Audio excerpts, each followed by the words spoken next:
Anti-fraud campaigners are warning of an increased risk to older people this summer, particularly from a scam known as cloning. Criminals can replicate phone numbers and email addresses to impersonate organisations like banks and streaming services. With some bank branches operating at reduced capacity and in some cases closing outlets entirely, customers who are shielding are at particular risk of being conned. Our Consumer Affairs correspondent Nick Sheridan reports. Who should you give your bank details to over the phone? Your TV provider? HMRC? Your bank? The answer is nobody, even from numbers that you know and that you trust. Scotland may have made history with Dolly the sheep, but cloning is far from a thing of the past here. Lockdown has provided fertile ground for con artists, more and more of whom are now offering to verify their identity by telling you to check the number that they're calling from. But they could have cloned that number and made it appear as their own. 73-year-old Catherine Brown is still getting calls from people pretending to be from her bank. We have actually, my husband did lose money off of one of his credit cards, but it was fraud and the bank did pay it back to him. It was £1,200. The number had been used to buy a television.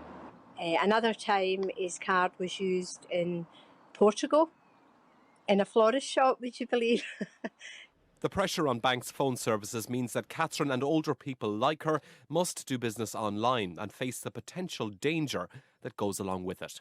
Because of this COVID thing, trying to get through to your bank to speak to somebody, it's all right if you go on to do internet banking or phone banking or whatever, but if you want to go into a bank just now and try to speak to somebody, I mean, I've tried to phone the bank a couple of times myself and I've just gave up.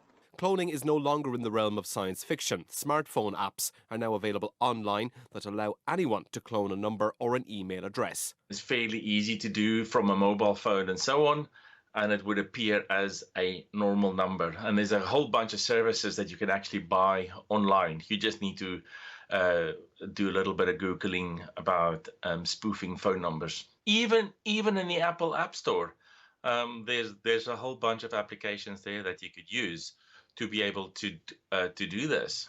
Age Scotland say that older people are being disproportionately targeted, with figures from Citizens Advice suggesting up to half of shielders have been contacted by scammers in the last 3 months.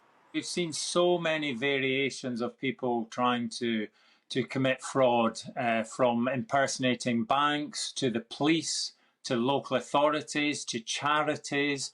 There just doesn't seem any end to it and any stopping criminals of trying to exploit vulnerable people. As criminals' tactics get more and more sophisticated, the advice stays the same. Don't give out personal details over the phone. If you get a call unexpectedly, you should hang up and call back a trusted number. Nick Sheridan, reporting Scotland.